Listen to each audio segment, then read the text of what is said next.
back for Chapter 4. I'm going to talk about data formats, joining data both in tables and spatially, and talk about just good database management practices.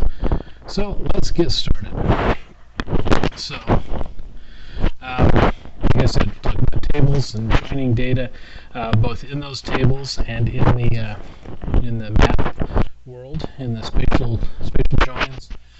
Talk about data formats, geodatabases, and then calculating geometry. So, tables. We have a couple of different kinds of tables in ArcGIS.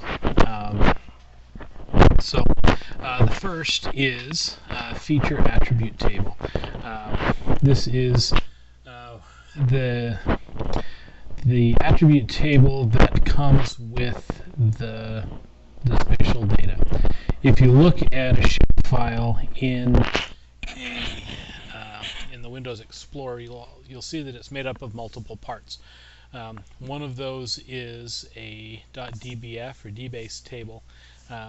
That is the attribute table that goes along with that particular shapefile.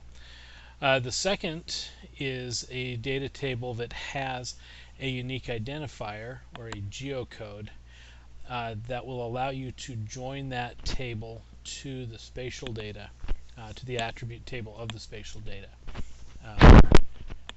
So this is a good data management practice to store your attribute data separate from your spatial data. It just makes file transfers easier, and it allows you to simplify your data.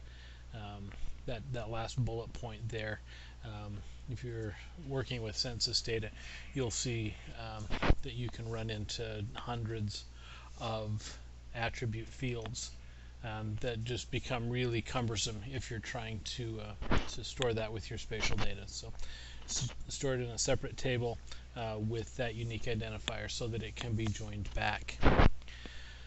So this is an example of a data table. Rows. Each row is one record, one feature on your map, and each column is an attribute of that feature. Okay, so in this case we have census data. That FIPS code there, that fourth column, that's the unique identifier. Each unit of census geography has a unique identifier, and then each of those columns subsequent to that FIPS code are attributes about that record. So the highlighted record there has a population of 5,538 and a density of 9,715 persons per square mile. So some other issues with formatting data tables. Each row, or the first row, has to have the column names, and if you're in a dbase environment, the length of that field name is limited, but it must be a letter to begin that. The first character in the attribute name has to be a letter, and then the remaining characters can be alphanumeric or underscore. No blanks. Does not like blanks in any file name or field name. So again, each row has to contain the attribute value of one record. You can't sum up, do mathematical column sums or averages.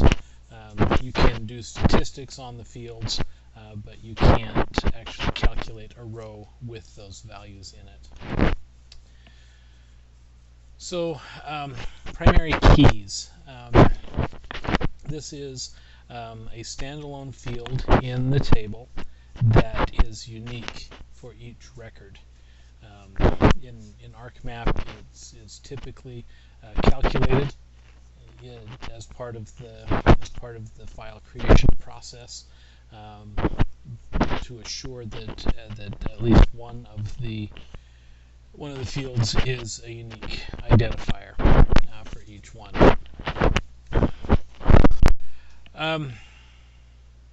So you can, while you may not be able to add calculated rows to a table, you can add computed columns. So you add a field, name it, like it says there in that second bullet. It doesn't have the capacity to do this on the fly, but you create a new field and you calculate it, using any of the algebraic and mathematical operators. Add, multiply. You can do text functions. You can combine different fields as a string of text values. Numeric, anything you can do with calculator numerically, you can do in the field calculator. So here is an example. We're going to calculate the value of one of these, this age 0 to 17 field. So we're going to the way you access that is in the attribute table. You right-click on the field heading that you want to calculate.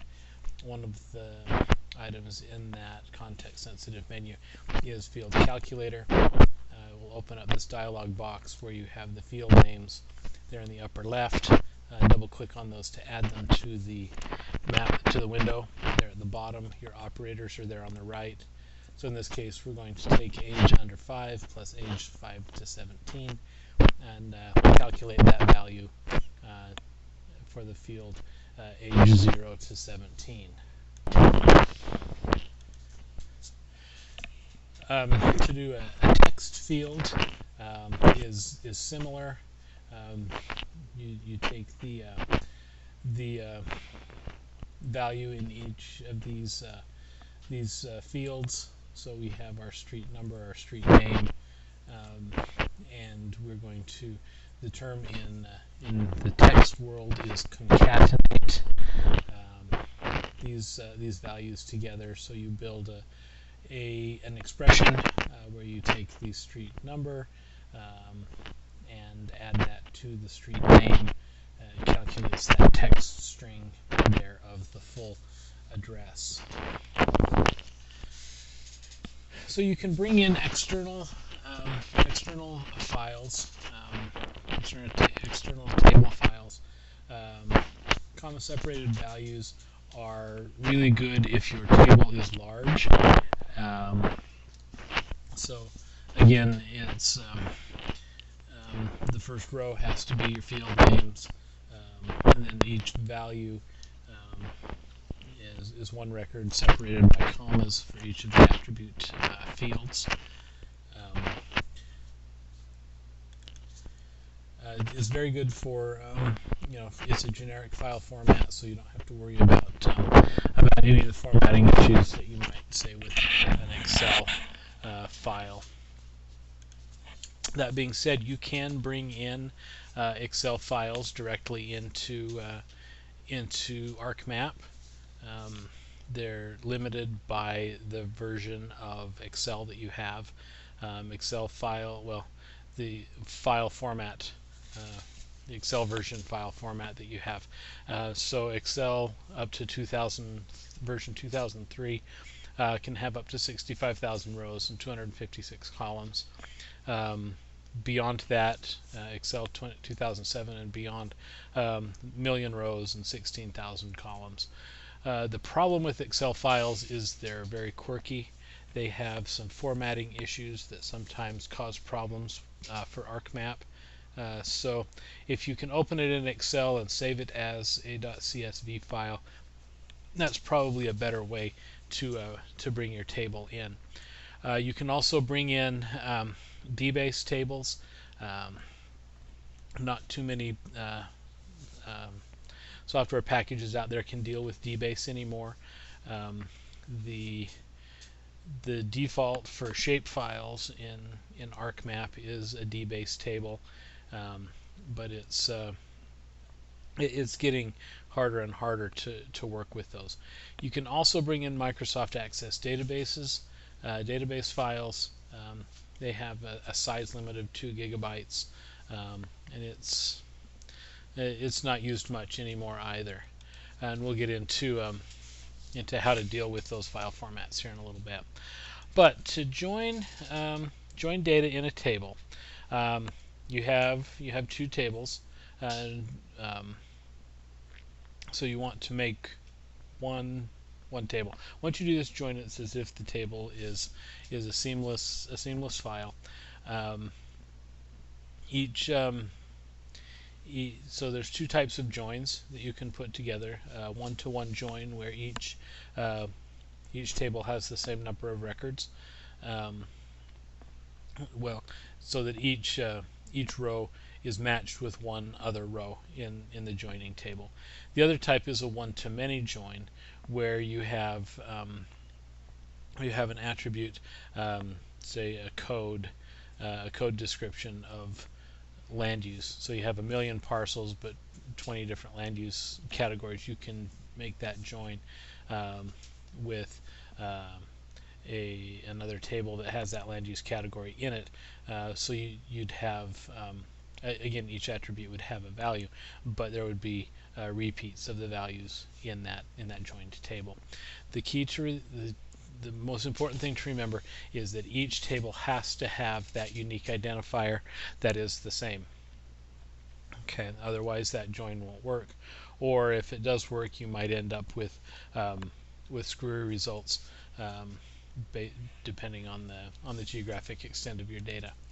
So here we have an example. So we have this top table here of firms, of employment firms, that has that column there on the right, the SIC code, Standard Industrial Classification. We also have another table to join of the SIC code and what the description is.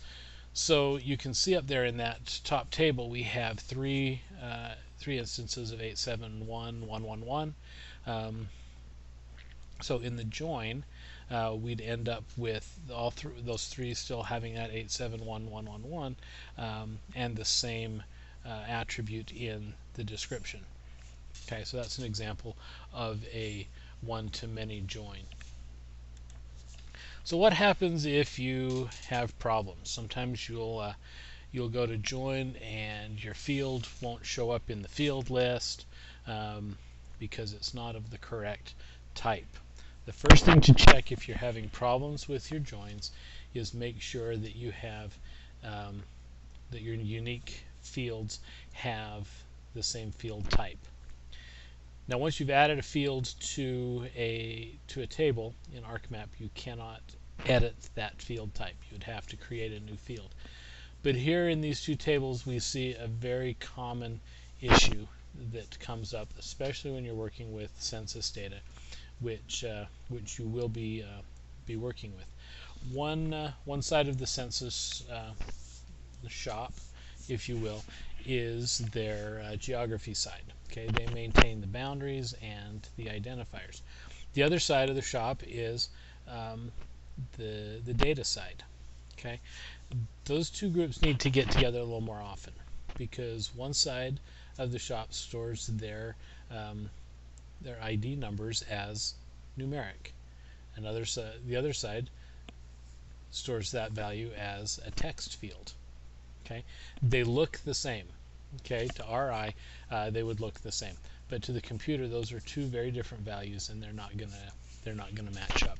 So when you run into that, what do you do? So you create a new field in one or the other table, and create that making sure that the field type for the new field matches the field type in the table you want to do the join with. So in this case, we're going to create a field called STFID number, make sure it's the same field type as the one in the other table, and just calculate that value in that field equal to that text field. The computer will recognize the number as a numeric,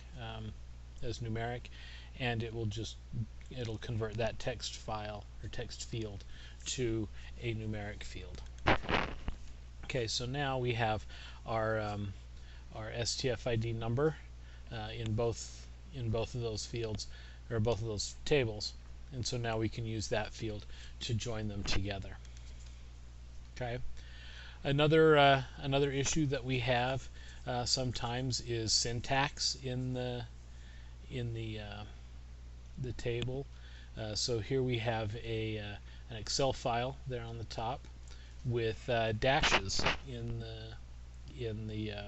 the value that we'll want to get rid of. So you'd have to make some calculations in Excel to remove those dashes out of that field. Otherwise, it's going to show up as you won't be able to get any joins to work because the values, the computer won't see the values as the same. So another kind of join beyond the table join is what's called a spatial join. This uses the spatial relationship between features in different layers to join up and share data that way. Okay. So we have the so it uses the shape, not the attribute table, and you can join various different geographies together, geometries together, points to polygons, polygons to points, points to points. So in the points to polygons, we in this case we can use it to get a count. So we have here our neighborhood polygons and our business points. When we do a spatial join here, we're going to get a count of how many businesses are in each neighborhood. So you right-click the polygon layer and in the table of contents, and you select joins and relates and join, and then there in the top window in that pull-down menu, you're going to select join data to another layer based on from another layer based on spatial location. Okay, and that will change the dialog box to ask what layer you want to use, how you want to deal with the results, and where you want to save that output. It actually creates a new file, so you don't touch either of your original data sets. It just creates a new file. So you need to tell it where you want to save it and what you want to call it. So here we have the output. So again, it's going to draw a new polygon layer because that was the layer we used, the neighborhood layer. And you can see there at the end, it added a field with of count. So it counted the number of points that fell within each polygon. Okay. So then you can map that. You can map the number of businesses in each neighborhood. Okay, so the opposite of that is you join your polygons to your points, and this so this one will be just the opposite. We're going to start with the points, and we're going to identify what neighborhood that point falls in. So this time you're going to right-click on the points layer, select joins and relates, go to join, select join data from another layer, and this time we're going to put neighborhoods in that in the layer that we want to join. And then you'll see that the options are different because we're doing a different geometry. So in this case, each point is going to get the attributes of the polygon that it falls inside. Okay, so again, you tell it where you want to save it and what you want to call it, and in this case we get a new point file. Okay, with the attribute you can see there of what neighborhood that point falls in. Then you can map that. The other join that you can do commonly is the point to point.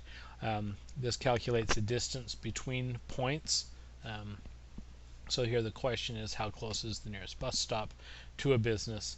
So we have 2 point layers here. We have business and bus stops. So here we're going to right click on the business points, go to joins and relates, go to join. We're going to join the bus stops. but here, since we're joining points to points, that final option there is to each point will be given the attributes of the point in the layer that's closest. Okay, so this will calculate that and answer that question of which bus stop is closest. Okay, so here we have the output of that. We have a distance field and the name of that point. So you can see that Cochrane and Associates, the closest bus stop is 545 units away, depending on your map units. Remember that from the chapter 3, and the bus stop name. Okay. All right, so let's talk a little bit about formats. You might run into some of these as you go through your GIS career. So a very old format, one of the original formats from Esri, is called a coverage. You'll see these on occasion. It'll come as a folder with multiple files. It can have any of the 3 basic geometries in it. But honestly, you don't see it very often. What you do see more often, in fact, is basically the de facto generic format for spatial data is the shapefile. Okay, if you look at this in the Windows Explorer, you'll see a shapefile is actually a collection of a minimum of 3 and up to 6 or 7 files with the same name but a different extension. So if someone asks you to email them a shapefile and you go into Windows Explorer, you need to make sure that you capture all of those files the same name, and email etiquette says put them in a zip file and send just one file attachment on your email. But it's widely used. It's still around, and for all intents and purposes, a shapefile, and we'll get to this in a second, is a feature class, and a feature class is a shapefile.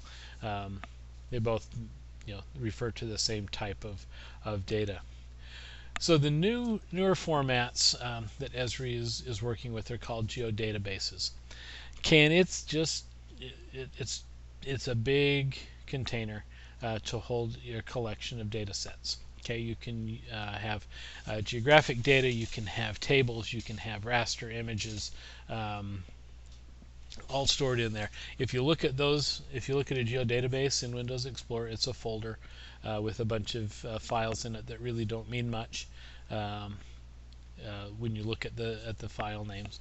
But this is the direction that the spatial data is going. So there are varying types, three basic types of geodatabases. You have enterprise geodatabases. These are stored in really big data management systems. Think Oracle, big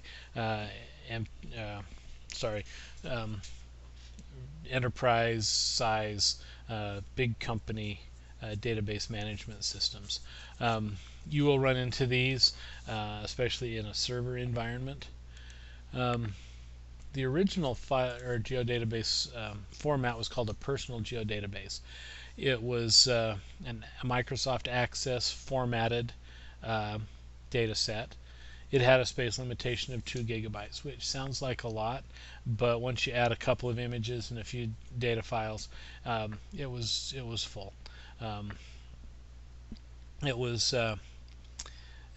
They didn't last long. One issue was if you opened one of those in Microsoft Access, it killed it for use in GIS, and so it was it's a clunky program. It cost extra to have it on your computer. So Esri developed the file geodatabase. Okay, and this is a replacement for the personal geodatabase as well as shape files. Okay, it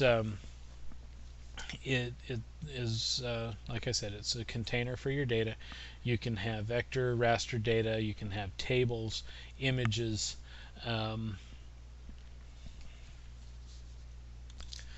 It doesn't suffer from the 2 gigabyte size limit. can be up to 1 terabyte in size, which is basically the size of the modern hard drive on a personal computer.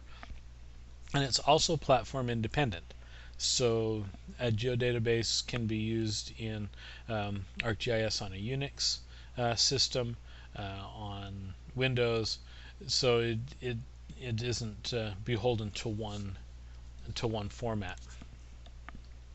So in Windows Explorer, like I said, you open that folder, it's a whole bunch of cryptic files. But if you open it up in Arc Catalog, then you can actually see the data files that reside inside that geodatabase. So you can import and export non-Esri formats. So a lot of these are being driven by open data standards. There's a website there if you want to learn more. We'll talk about one here, and that's the KML file, which is Google Maps, Google Earth format that will allow you to export your geographic data into a KML format and viewable by anyone with Google Maps or Google Earth. You can also add XY data to your maps. If you have GPS collected data, this is going to be a text file with an X and a Y coordinate and whatever coordinate system it was being collected in. You can bring that directly into ArcMap and display those points. So let's talk a little bit about the geometry of your geographic data. So sometimes you'll want to use the centroid of a polygon rather than the entire boundary. Sometimes the boundaries don't quite line up, and you can have a little more flexibility if you're using the point centroids for a spatial join, for example. So the way to do that, there's a couple ways. We'll talk about one here, is to go into the attribute table and create 2 new fields, one called X, one called Y, and